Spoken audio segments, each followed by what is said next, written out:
पाहिजे आपल्याला, बरोबर आहे का नाही? दुनियाला गेलं खड्ड्यात, आपल्याला तरी आपण सोलापूरचे असं वाटलं पाहिजे, बरोबर आहे का नाही? आवाज पाहिजे पूर्ण बोलेपर्यंत. हा ठीक आहे, काही जण नवीन उचलून आणले असतील, बरोबर ना? इथं आलेत ना, गप ऐकायचं. जाताना आम्हाला सगळ्यांना शिव्या द्या, पण इथं बसा, बरोबर आहे का नाही? कारण तुम्ही ज्याला आणलं त्याला देऊ शकत नाही, कारण त्याच्या गाडीवर जायचं जाताना आम्हालाच देणार.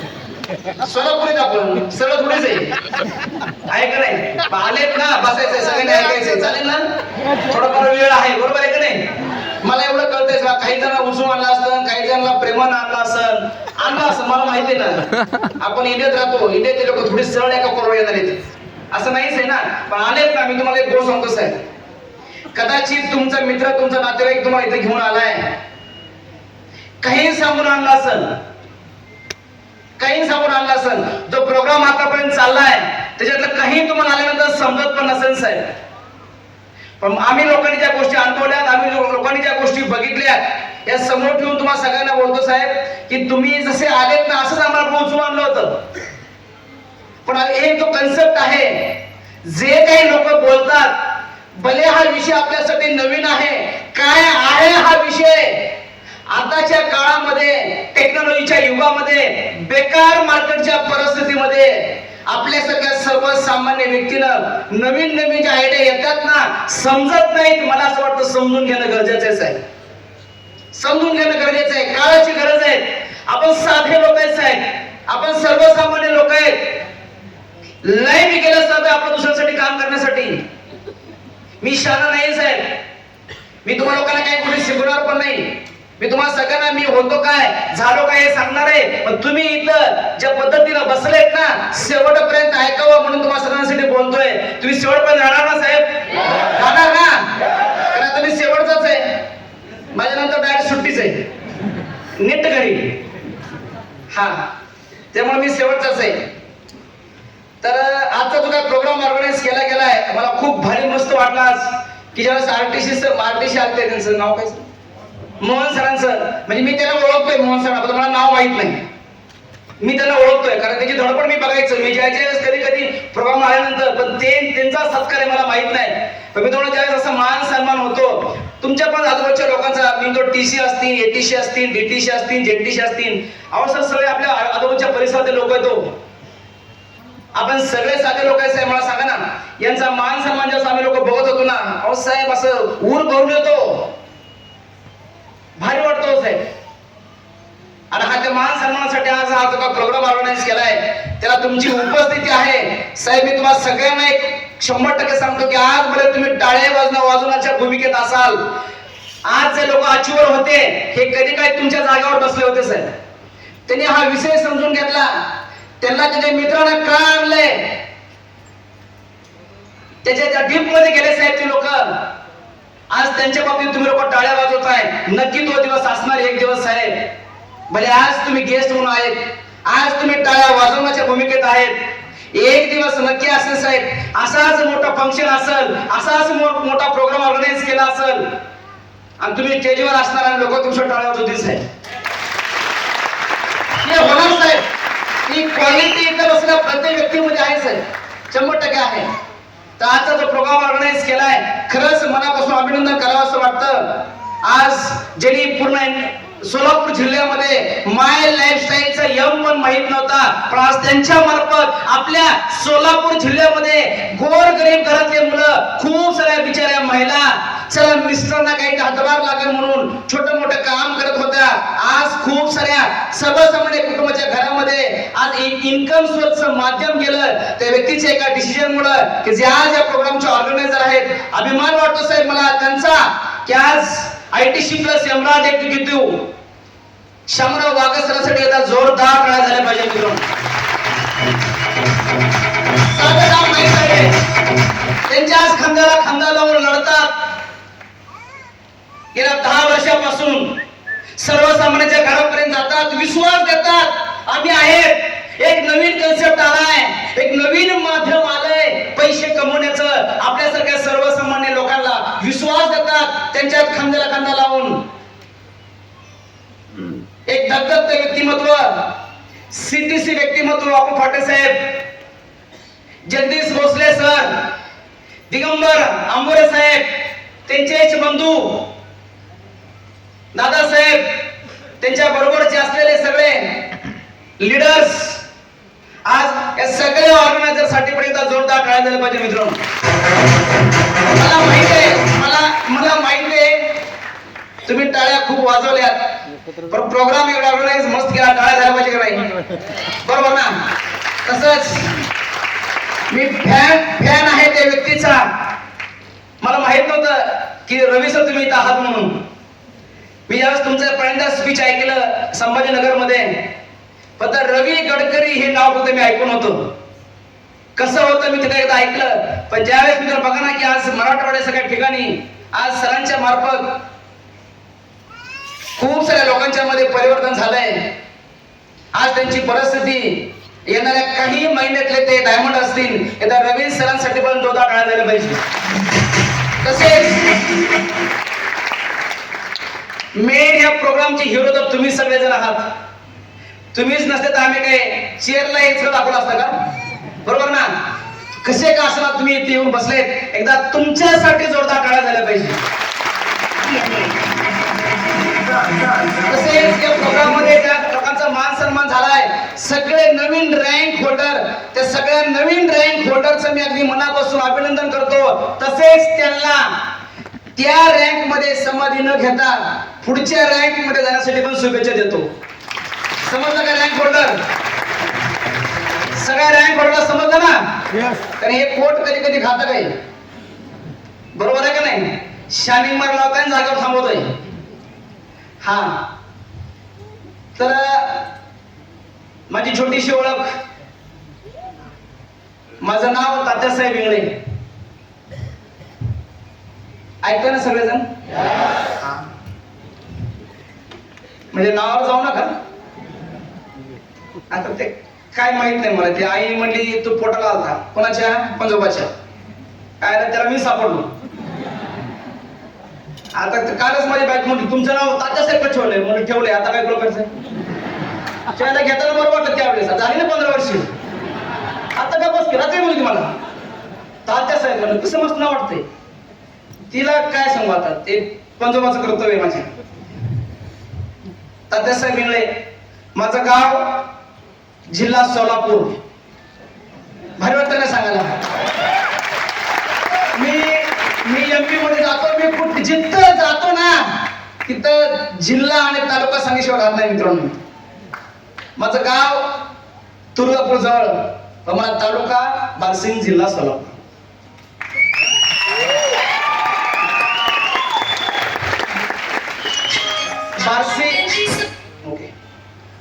बार्शी तुळजापूर रोडवर गौडगाव म्हणून गाव आहे. माहितीये का? माहितीये का? आपल्या जिल्ह्यात माहितीये का ना आपल्याला? हा, गौडगाव पासून आतल्या साईडला 3 किलोमीटर अंतरावर एक रोळगाव म्हणून गाव आहे. काही जण माहितीये का रोळगाव? रोळगावचा तात्यासाहेब इंगळे. माझं गाव रोळगाव. त्या गावात माझा जन्म झाला. मध्ये मध्ये बोलायचं नाही, नाहीतर मग माहिती घेऊन बोला. त्या गावात माझा जन्म झाला. हे सगळं सांगण्याच्या पाठीमागचा एकच उद्देश आहे. स्टोरी रडगाणं सांगत नाहीये. तुम्हाला आतून आग लागली पाहिजे. जो विश्वास आपला गेलाय गेल्या कित्येक पिढ्यापासून, जे सांगतोय आपण की मी गरीब आहे, सर्वसामान्य, आपण आपल्या आयुष्यामध्ये काय करू शकत नाही ना साहेब, ती मानसिकता तुमची चेंज झाली पाहिजे. तुमच्यामध्ये एक आतून आग लागली पाहिजे. आमच्यामध्ये पण अशीच लागली हो साहेब. कुणाला तर आम्ही लोकांनी ऐकायचं. अशाच खूप साऱ्या लोकांना आम्ही लोकांनी ऐकलं. SP सर असतील, असं खूप तिकड लोकांना आम्ही ऐकायचं. भले सुरुवातीच्या काळामध्ये पचायचं नाही, तर गावाकडचे पोरं आपण गरीब घरातले, संस्कार कसे चालते गरिबी, बरोबर ना? हा पाठ आपल्या आयुष्यामध्ये नाहीये. मोठ्या लोकांचं काम असतं. अशा मानसिकतेमध्ये ना लहानाचा मोठा झालो तुम्ही. मग आज तुम्हाला लोकांना आम्ही सांगतोय ना, या पाठीमागे अर्थ तोच आहे की तुम्हाला इथून बसल्यानंतर एक आवाज आला पाहिजे. फंक्शन मधून जाता जाता ते काही का असं नसलं गेलं, बाकीचं सांगा ठीक आहे. आपण आज टाळे वाजवत होतो, पण आपल्यामध्ये काय कमी आहे? आपल्यामध्ये काय कमी आहे? दुकान टाकणारा एक दादासाहेब वाघ सारखा मुलगा जर तो इथे येऊन कोर्ट मध्ये सांगू शकतो मी गाडी वापरतोय, एस.पी. सरांसारखा एक व्यक्ती, शिक्षक व्यक्तिमत्व, एक टेलर व्यक्तिमत्व, राजकारणामध्ये काम करणारा एक व्यक्ती, गॅरेजवर काम करणारे आमचे कदम साहेब, जर हे लोक इथं येऊन जर का बनवू शकतात, करू शकतात, मी का करू शकत नाही? हा विश्वास आता तुम्ही घेऊन गेला ना साहेब, तो विश्वास तुम्हाला येणाऱ्या काही वर्षामध्ये ना एनटीसी केल्याशिवाय राहणार नाही साहेब. बस तो विश्वास केल्याशिवाय बाकी. आपल्यामध्ये भयंकर ताकद आहे साहेब, भयंकर क्वालिटी आपल्यामध्ये. पण आपण आपल्याला सांगत आलोय की मी काय करू शकत नाही. आपणच सांगत आलोय. मग अशी कोणीतरी बोललो, वाघा सर बोलले होते, तुम्हाला कुणी सांगत नाही की तुम्ही काय करू शकत नाही, तुम्हाला फक्त तुम्ही सांगताय की मी काय करू शकत नाही म्हणून. आणि तुम्हाला जर त्याची जाणीव झाली ना, काही लागत नाही हो साहेब, काही लागत नाही. तुम्हाला कुणी सांगितलं आताच्या काळामध्ये परिस्थिती बदलायला? सोन्यासारख्या बायकोला जिला वाजत गाजत आणलंय, तिचे स्वप्न पूर्ण करायला, ज्यांना जन्म दिलाय त्या पोरांना चांगलं लाईफ द्यायला, ज्यांनी जन्म दिलाय त्यांचा म्हातारपण सुखात घालायला, असं आयुष्यामध्ये काय तर करून दाखवलं. एज्युकेशन लागतं. तुम्हाला कोणी सांगितलं? तुम्हाला कोणी सांगितलं? एक काळ होता, एक काळ होता. त्यावेळेस इन्कम करण्याच्या पद्धती त्या होत्या. एज्युकेशन घेतल्यावर जॉब करणं. आज टेक्नॉलॉजीने जन्म घेतलाय. कॉम्पिटिशनच्या युगात तुम्ही आम्ही लोक राहतोय साहेब. इन्कम करण्याच्या आणि पैसे कमवण्याच्या पद्धती चेंज झालेत. आजही आपण त्याच मेंटॅलिटीने राहतोय आणि पोरांना ट्रीट करतोय. मी मला वाईट वाटतं या गोष्टीचं बघून. याला कारण काय? की तुमच्यासारखा आमच्यासारखा व्यक्ती स्वतःला सांगतो मी गावाकडचा आहे, मी खेड्यातला आहे. अहो साहेब, मार्केट सगळ्यांसाठी सेम आहे हो, कॉम्पिटिशन सगळ्यांसाठी सेम आहे. तुम्ही अपडेट होणं गरजेचं आहे. काय चाललंय मार्केटमध्ये? कारण पालक आहोत आपण, पालक. मी म्हणतो आपल्यासाठी नाही, ठीक आहे, निदान पोरांच्या करिअरसाठी तरी तुम्ही सिरियस व्हा. कुठं काम करणं गरजेचं आहे, कसा बदल होत गेलाय, कसं इन्कम करण्याची नवीन पद्धत मार्केटमध्ये आली का, हे तरी बघा साहेब, हे तरी बघा. आणि हे आम्ही ते तुम्हाला सगळ्यांना सांगतो ना, हे सांगण्याचा प्रयत्न करतो की आम्ही होतो कोण, आम्ही काय बघितलं आणि काय झालं आमच्या बाबतीत. तुम्हाला जाताना तो विश्वास देण्यासाठी आम्ही तुम्हाला सगळ्यांना पाठ सांगतोय. दुसरा काही अर्थ नाही सर सांगण्याचा. त्याच्यामुळे माझं गाव तुळजापूर जवळ रळगाव, छोटस गाव, छोट्या गावात जन्म झाला. बरं, जन्म झाला अशा घरामध्ये की जिथं माझी आई आणि माझे वडील मजुरी कामं करायचे. मजुरी कळते का? आपल्या सगळ्या मजुरी कळते ना? मजुरी कुठं करायचे? शेतामध्ये मजुरी करायची. बरं, मजुरी का करायचे? घरी शेती नाही, इन्कम करण्याचं माध्यमच नाही, कुटुंब चालण्यासाठी पैसे लागतात. मेहनत करायची कुठं? मजुरी करायची. मजुरी करायची, कामं करायची. पावसाच्या दिवसामध्ये शेतामध्ये कामं करायची आणि उन्हाळ्याच्या दिवसामध्ये ना रोजगार हमीची कामं असतात गरीब लोकांसाठी. माहिती का तुम्हाला? आपल्याकडे असतात का नाही? पाठीमागले असतात ना. गव्हर्नमेंटचे रोजगार हमीची कामं असतात, नाला बिल्डिंगचं काम असतंय, छोटे छोटे बंधारे टाकायची कामं असतात. हे का असतात? रोजगारासाठी असतात, बरोबर ना? ज्यांच्या हाताला काम नाही, मग असे काम माझी आई माझे वडील करायचे उन्हाळ्याच्या दिवसामध्ये. मी तुम्हाला सगळ्यांना का सांगतो माहिती का? आज मी इथं जे उभा आहे ना, याला कारणच माझ्या आई वडिलांची परिस्थिती, दुसरं काहीच नाही साहेब. मी आज उभा आहे नाही तर गरीब घरात होतो साहेब. मी आयटी होल्डर मुलगा आहे, 10वी नापास आहे मी. माझी लायकी आहे का कोट घालायची, शर्टिंग करायची माझी लायकी आहे का? हे तर पुढची गोष्ट आहे. कोण होतं साहेब मी? मला सांगा ना. हे घडलं याला कारण फक्त माझे आई वडील, कारण जे माझ्या डोळ्यासमोर घडलं होतं ना, मला याचा बदला घ्यायचा होता आयुष्यात काहीतरी करून. फक्त ट्रॅक मिळत नव्हता. मग मी ज्यावेळेस बघायचं माझ्या आई वडिलांची मेहनत, यांच्याकडे इन्कम सोर्स काही नव्हता साहेब माझ्या आई वडिलांकडे. दुसऱ्यांच्या शेतामध्ये मजुरी करायचे, पहाटे उठायचे आई वडील. इथं खूप सारे आपण सगळे सर्वसामान्य दोस्त साहेब. सेम परिस्थिती तर 90% लोकांची असेल. फक्त बदला घेण्यासाठी ना मार्केटमध्ये ट्रॅक नाही, मेहनत करत नाही तुम्ही, असं माझं म्हणणंच नाही साहेब. तुम्ही खूप मेहनत करताय. तुम्हीच नाही, आपले वडिलांनी पण मेहनत केली आहे साहेब, आजोबांनी मेहनत केली आहे. मेहनत करत नाही, माझा आरोप तो नाहीये. एवढी मेहनत करून आज आपण कुठे आहे त्याला कारण काय मी तुम्हाला सगळ्यांना सांगणार आहे साहेब. आज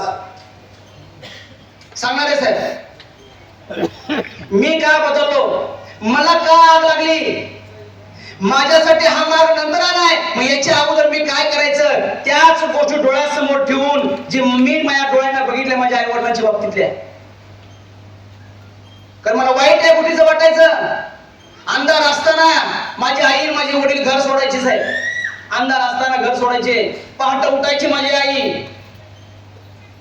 पहाटे उठायची. जुनं पडलेलं घर, कधी त्या कोरोनाच्या काळ आपल्या काय 1993 मध्ये जाता ना भूकंप झाला का नाही, भूकंप आपल्याकडे इथं किल्लारीला, त्या काळामध्ये कधी बांधलेलं जुनं घर पडलं होतं, त्याच्या भिंती पडल्या होत्या, आतमध्ये पाऊस येत होता.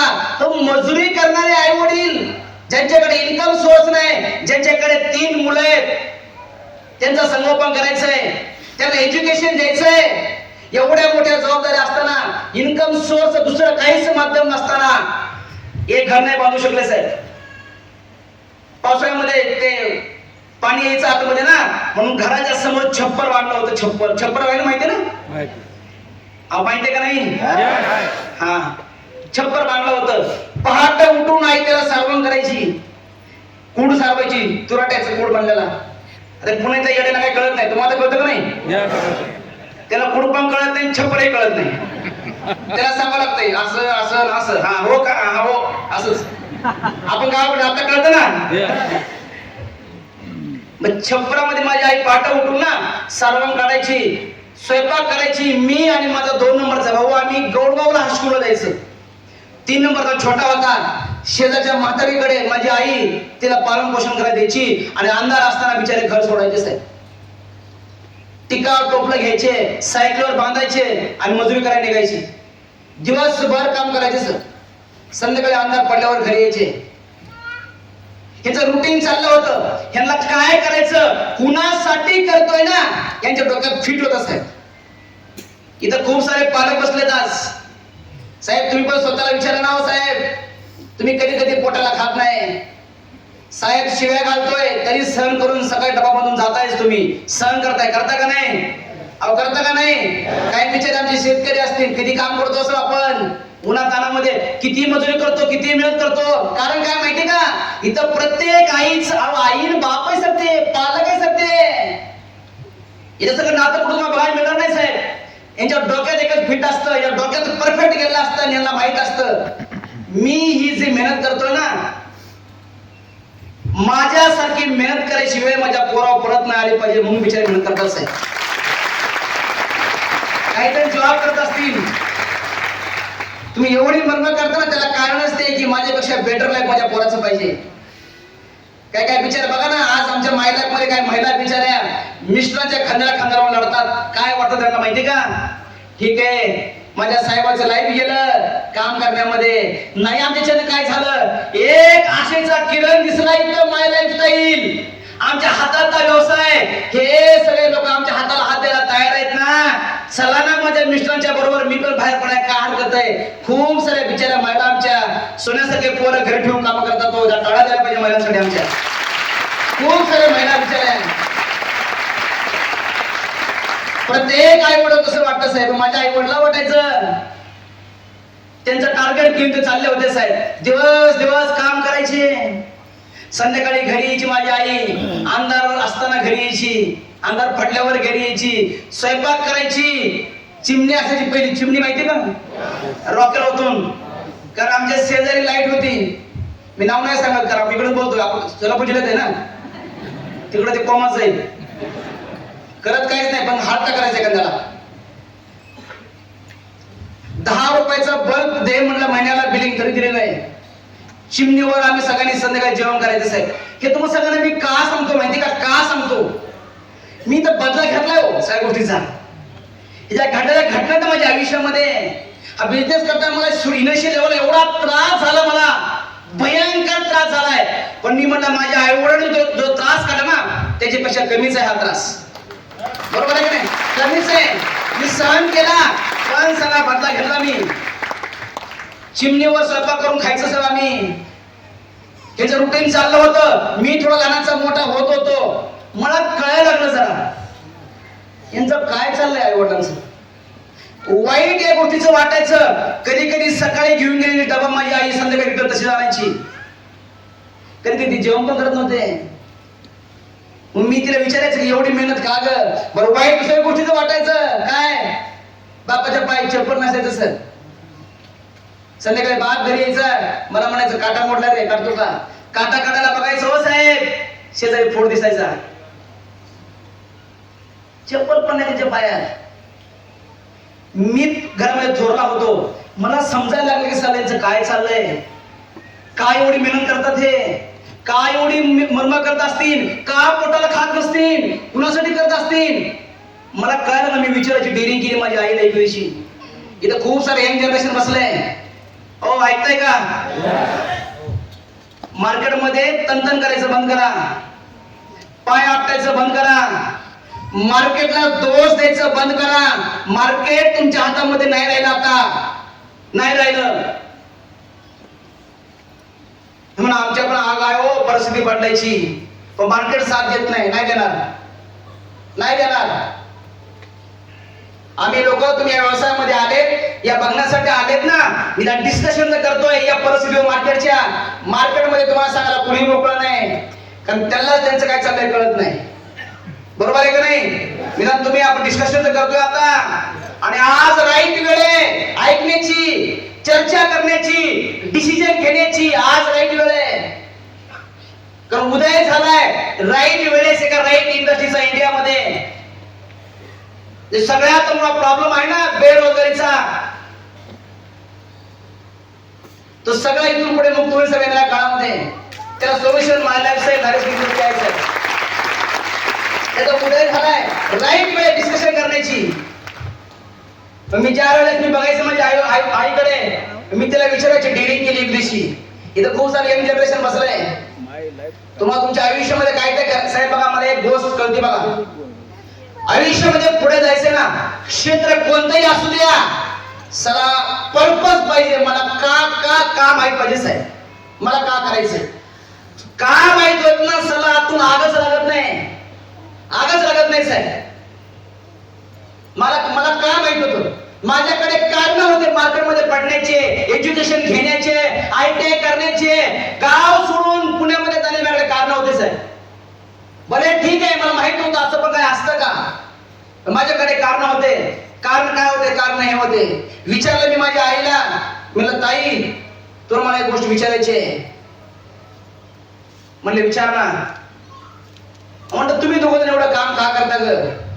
आता आईच आहे ती पहिल्यांदा विचारलं. म्हणली गप रे, गप बस, शांतेस, तुला नाहीस. अहो आई आहे ती. दुःख सांगत नाही पोराला, सांगू शकत नाही. तुमच्याकडे कारण नाही ना साहेब, तुम्ही शांत बसलेत ना साहेब, त्याला कारण आहे सर. माझ्याकडे कारण होतं सर, हे कारण होतं माझ्याकडे. मग तिला मी परत विचारलं, नाही मला सांग, मला माहित पाहिजे का नाही. माझी आई पोटाला का खात नाही, माझे बाप पाय चप्पल का घालत नाही, का मर्मा करत, मला माहित पाहिजे ना. मग मी तिला परत विचारलं, मला सांग. तिने मला सांगितलं, बाळा तू विचारतोस ना, सांगते आई.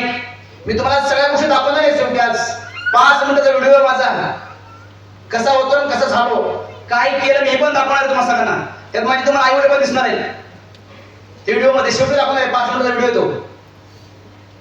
कारण मी बोलतो तर दाखवलं पाहिजे का नाही, दाखवलं पाहिजे का नाही, दाखवणार मी तुम्हाला सगळ्यांना आज.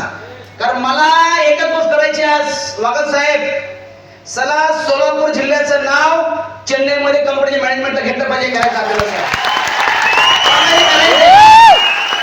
काहीच कमी नाही आपल्यामध्ये, काहीच कमी नाही. कोण समजा आपल्याला. आपण जिथं नाही शायनिंग मारतो, इथं मारू शायनिंग आपण. इथे काम करू, बरोबर आहे का नाही. हा ते करायचंय. तुम्ही दाखवा मी तुम्हाला सगळ्यांना. मी ज्यावेळेस माझ्या आईला विचारलं ना, तिने सांगितलं गबरे लहान आहेस तू, तुम्ही विचारा जाऊ ना. जरी कधी विचारलं नसेल ना आई वडिलांना, तुम्ही काय विचारणार. हे तरुण पोरं ऐका व्यवस्थित करा, बंद करा साहेब. सोन्यासारखे आई वडील सर. सर तुम्ही कॉलेजला होते ना, बाप आपला बिचारा किती नाट्याकडे पैशाने भीक मागा गेला सर. तुम्हाला आयुष्यामध्ये पुढे जायचं ना, एक कारण बस झालं, एक कारण साहेब, एक कारण बस झालं तुम्हाला. बापाच्या पाय चप्पल नव्हतं सर, आपल्याला शूज घेऊन दिला सर. मी आज तुम्हाला शानमान शिकवत नाही साहेब, मी त्या लायकीचं पण नाही, मला तो अधिकार पण नाही साहेब. मी थोडी काय सर तुम्हाला शानमान शिकवतोय. गावावर तुम्ही सगळं पोरलंय सर. मी ज्या गोष्टी बघितल्या, ज्या गोष्टी म्हणून आग लागली ना धंदा करण्यासाठीची, ते तुम्हाला सांगतो फक्त. मी ज्यावेळेस माझ्या आईला विचारलं ना, तिने मला सांगितलं, तू लहान आहेस ना, तू विचारतोस ना, सांगते बघ ऐक आता, बघणार आहे तुझ्या आजोबांना आयुष्यभर दुसऱ्यांच्या शेतामध्ये सालगडी म्हणून काम केलं, थकलंय रे म्हातारं, त्याच्यानं काय करणं झालं नाही. म्हशी घेऊन राखते आता, सुनाच्या आणि मुलं संसार हाताबाट लागला पाहिजे म्हणून. आता आमच्या हातामध्ये काय? मी म्हणलं का अशी बोलतीस, काय रे आमच्या हातामध्ये? आपल्याकडे शेती नाही, आपण गरीब आहेत. दुसऱ्यांच्या शेतामध्ये मजुरी करण्याशिवाय आम्ही दुसरं करू का शकतो? म्हणलं ठीक आहे ना, एवढी का, एवढी मजुरी का उन्हातानामध्ये? अरे तुला जसं वाटतं ना बाळा की तुझ्या आई वडिलांनी मजुरी नाही केली पाहिजे, उन्हामध्ये मेहनत नाही केली पाहिजे, अरे नाही उडेल रे, आम्हालाही असं काय तर वाटतं ना. मला काय वाटतंय? काय नाही रे, एवढी मरमर करते ना, कारण एकच आहे, तुम्ही 3 मुलं आहेत ना, तुम्हाला तिघांना मला लहानाचं मोठं करायचंय. पण लहानाचं मोठं करायचंय ना, मला तुम्हाला चांगलं एज्युकेशन देऊन मोठं करायचंय. म्हणलं म्हणजे काय होईल? म्हणजे काय रे होणार रे? तुला वाटतं ना की तुझी आई उन्हात जाती, मला पण असं वाटतं की तुम्हाला चांगलं एज्युकेशन दिलं ना, तुम्ही मोठे झाले ना, मला तुला असं उन्हामध्ये काम करताना नाही बघायचं, मला तुला ना फॅन खाली साहेब द्यायला बघायचंय. साहेब मला सांगा ना, तुम्ही आठवा, तुम्ही आज मिक्स झाले मार्केटमध्ये, ते दिवस आठवा. सगळे दिवस घेऊन मी पुण्यामध्ये गेलो होतो साहेब. मी तुमच्या बाबतीत जे घडलंय ना मार्केटमध्ये, माझ्या बाबतीत पण सेम झालं 10 वर्षामध्ये.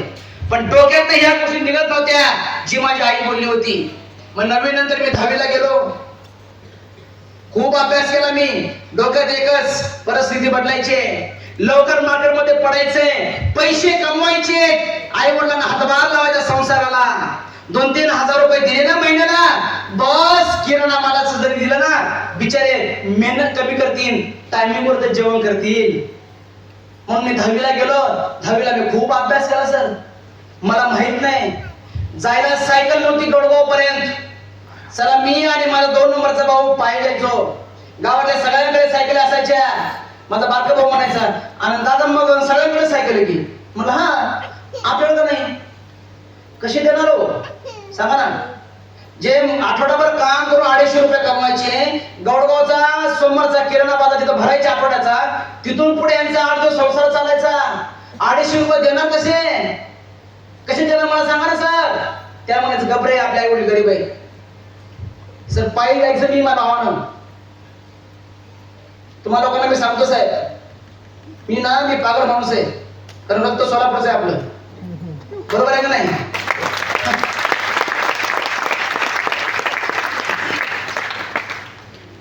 ते जे घडलेल्या घटना आहेत ना, मी वर गेल्यावर डोक्यातून जातील. हा लय पागल आहे मी. 4 किलोमीटर अंतर पायी जायचं ना सर. ते गाव कधी उद्या सारा असन, त्या गावात पहिली 4 व्हीलर आपलीच गेली, आणि त्या गावात पहिली 1 कोटीची गाडी पण आपलीच गेली त्या रस्त्यात. आणि आता तर फक्त सुरुवात झाली.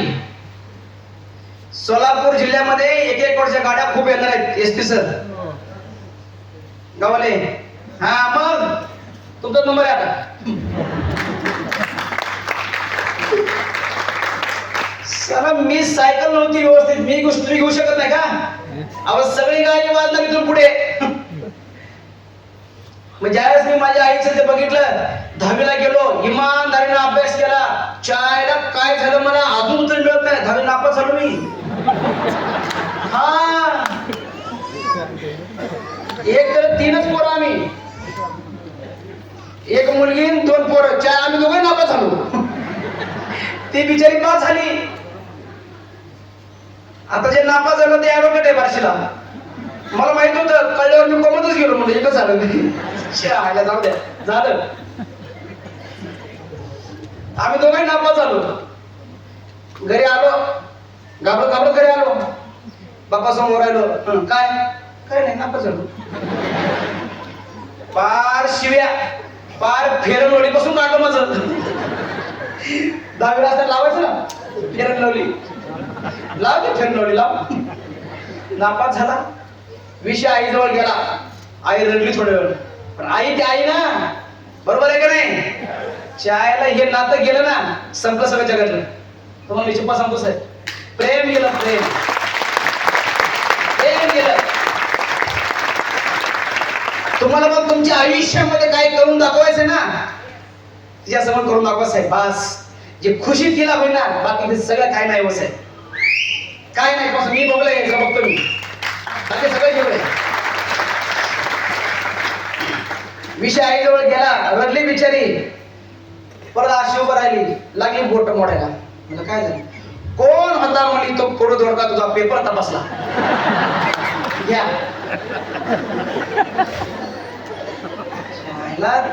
प्रॉब्लेम पुढे असन लिहिणाराचा का तपासणाराचा?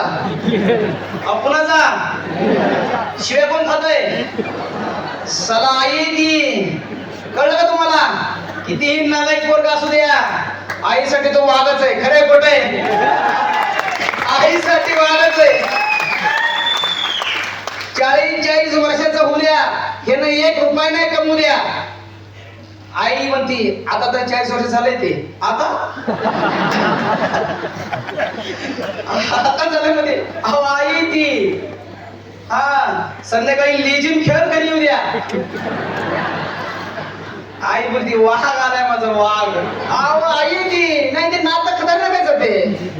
ते नातच वेगळं सरते. बरोबर आहे का नाही मला सांगा? बरोबर आहे का नाही? चला आई आईचं नातं निभवते, तुम्ही निभवतो का? काय बसा, काय बसा. आणि ते बिचारला काय नाही पाहिजे. तुम्हाला मी क्लिअर बोलतो साहेब, तिला फक्त तुमचं, सुनाचं आणि पोरांचं चांगलं लाईफ बघायचं असतं आईला. बस तिला काय नाही पाहिजे, तिला काय नाही पाहिजे. तिला ना मोठं घर पाहिजे ना, तिला आता माझ्या आईला काय 1 वर्ष गाडी पाहिजे का? नाही.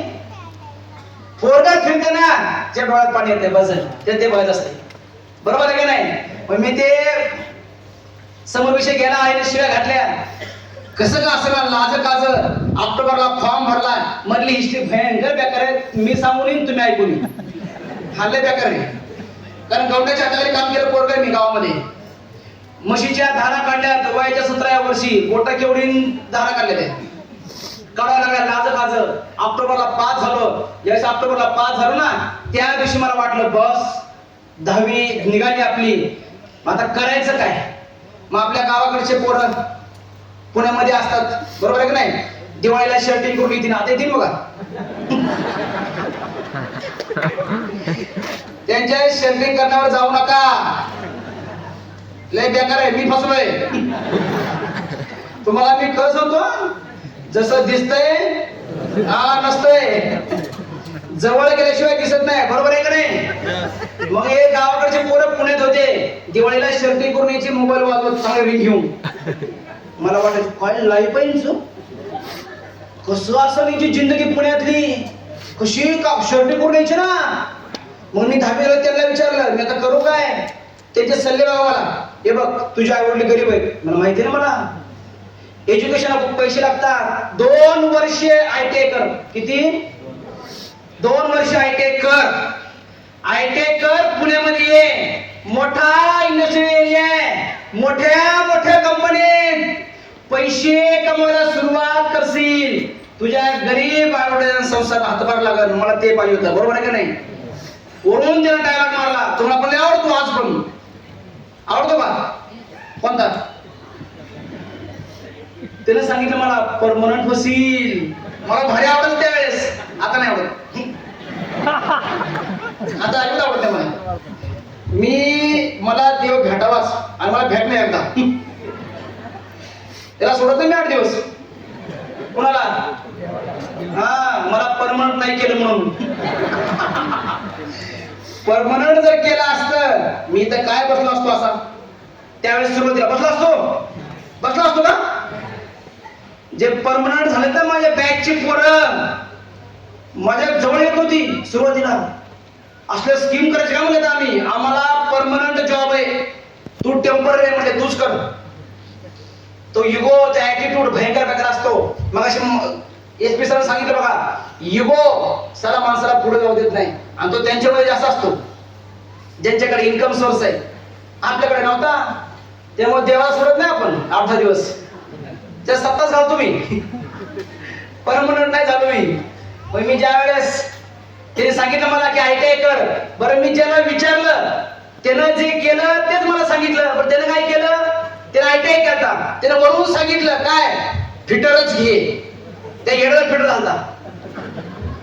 तसं तर मी इथं होतो 8 दिवस. आपली ITI इथली विजापूर रोडची ITI, हा पेंटर जनरल PG पेंटिंग करायचा कोर्स. माझा नंबर इथे लागला होता.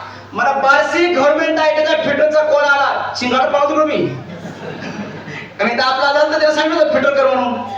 मग तिथं साहेब 2 वर्ष. तुम्ही ऐकताय का सगळेजण? बोर होत नाही ना? मला काय तर सांगायचंय, चालतंय ना?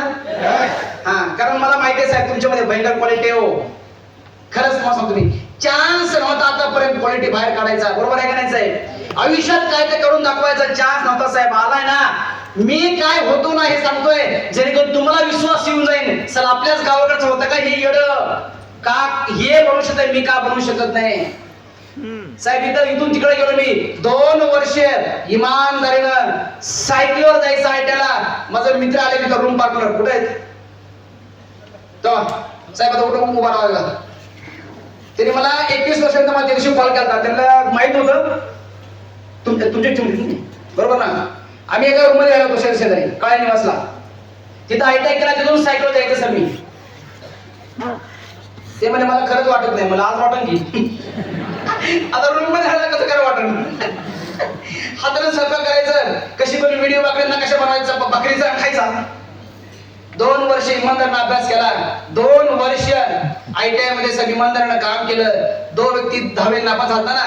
मी 2001 चा 81% 11 पॉईंट घेऊन पहिला व्यक्ती साहेब पास करून राहिल्याचा इमानदारीनं अभ्यास केला.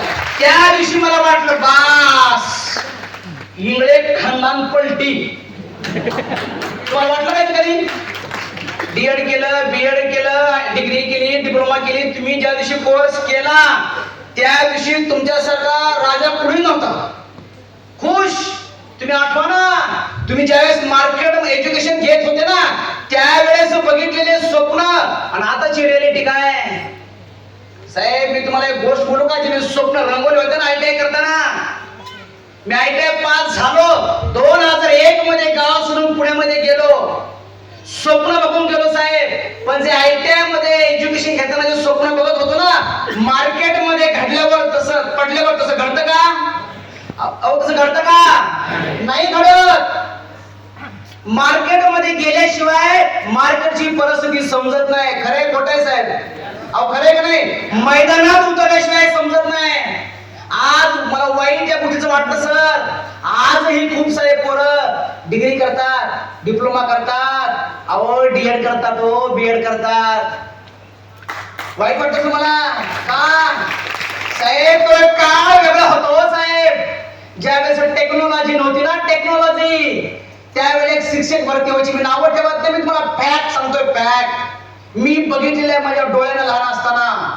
आणि आज परिस्थिती बघतोय मी मार्केटमध्ये. मी ऍक्च्युअली मार्केटमध्ये गेल्या 12 वर्षापासून चांगल्या चांगल्या लोकांमध्ये उठतो बसतो साहेब. मी आज मोठ्या मोठ्या बिझनेस लोकांबरोबर बघतो ना परिस्थिती, भीती वाटती. 2030 जर आपण सुधारलो नाही ना साहेब, घातक असेल आपल्यासाठी. मी तुम्हाला क्लिअर बोलतो साहेब, घातक असेल, घातक. आज परिस्थिती बेकार आहे आपली. 8वा ते दिवस मी आठवतोय, ज्यावेळेस मी 9वी 10वीला होतो ना त्यावेळेस गावाकडचं वातावरण वेगळं होतं. पोरं 10वी नंतर 12वी करायची, 2 वर्षे D.Ed करायची. D.Ed केल्यावर जॉब लागायचा का नाही शिक्षकाचा? जुने लोक लागायचं का नाही? लागायचं ना? का? त्यावेळेस टेक्नॉलॉजी नव्हती, त्यावेळेस इंग्लिश मीडियम स्कूल नव्हते. होते का? गावातला कितीही मोठा श्रीमंत व्यक्ती असताना त्याचं पोरग त्याला प्राथमिक शाळेत टाकावं लागायचं. शिक्षक भरती व्हायची. होती का नाही साहेब? व्हायची का नाही? तुम्हाला सगळ्यांना मी का सांगतोय? पालक होतो आपण, पालक. आज जर आपण राईट ठिकाणी काम नाही केलं, आज जर आपण काम कुठं हे आज आपल्याला समजलं नाही ना, आपल्या पोरांसाठी आपण दोषी असणार त्याच्या करिअरसाठी साहेब.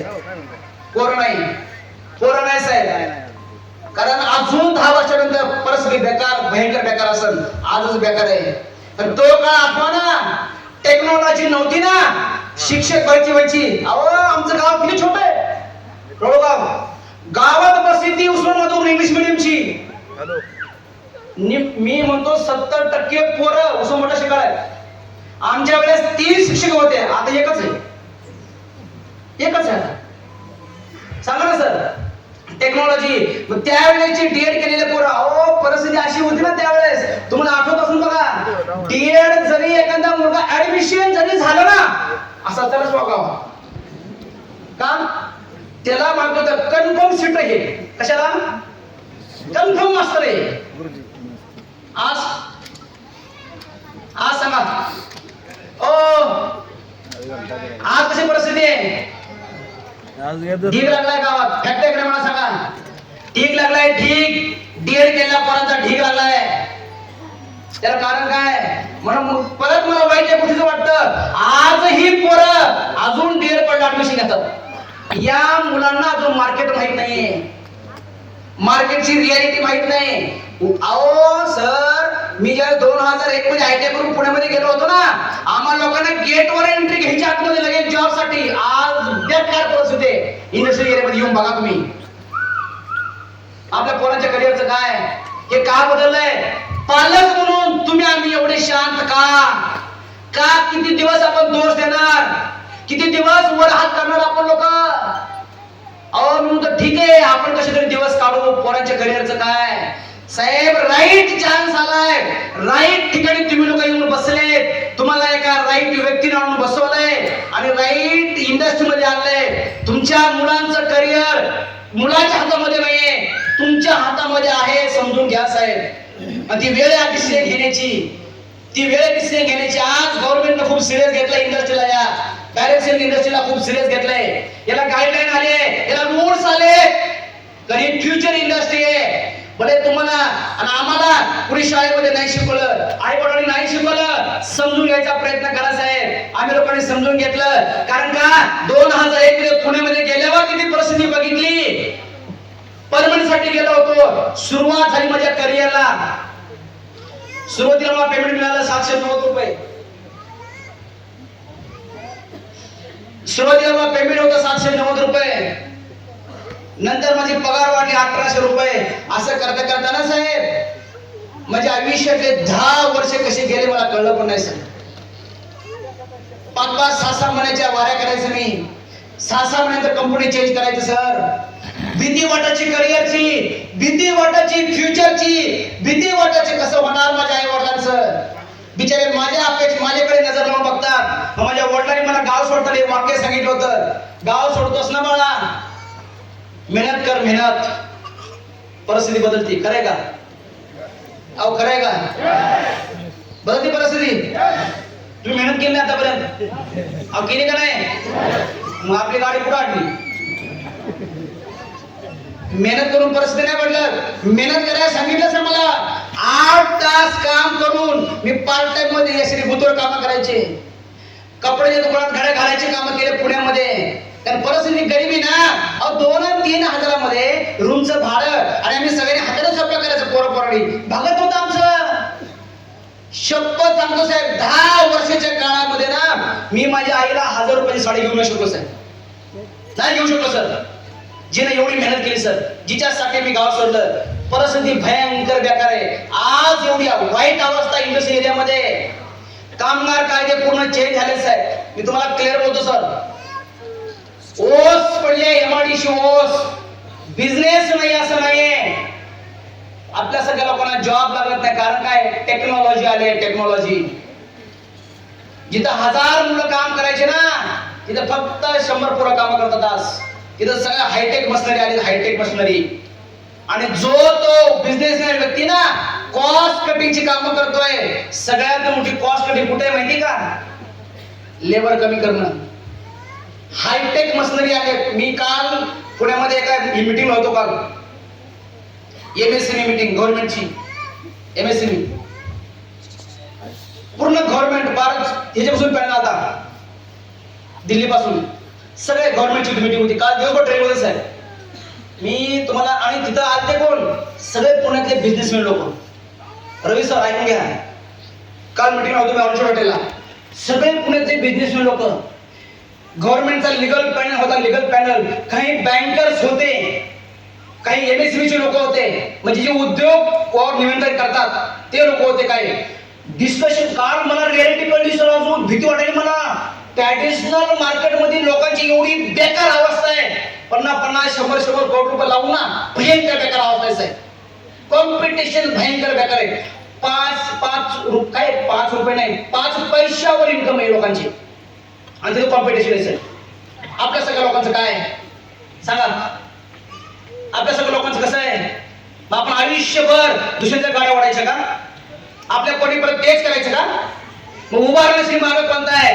आलाय ना साहेब आज, समजून घ्या ना, समजून घ्या. आहे ना?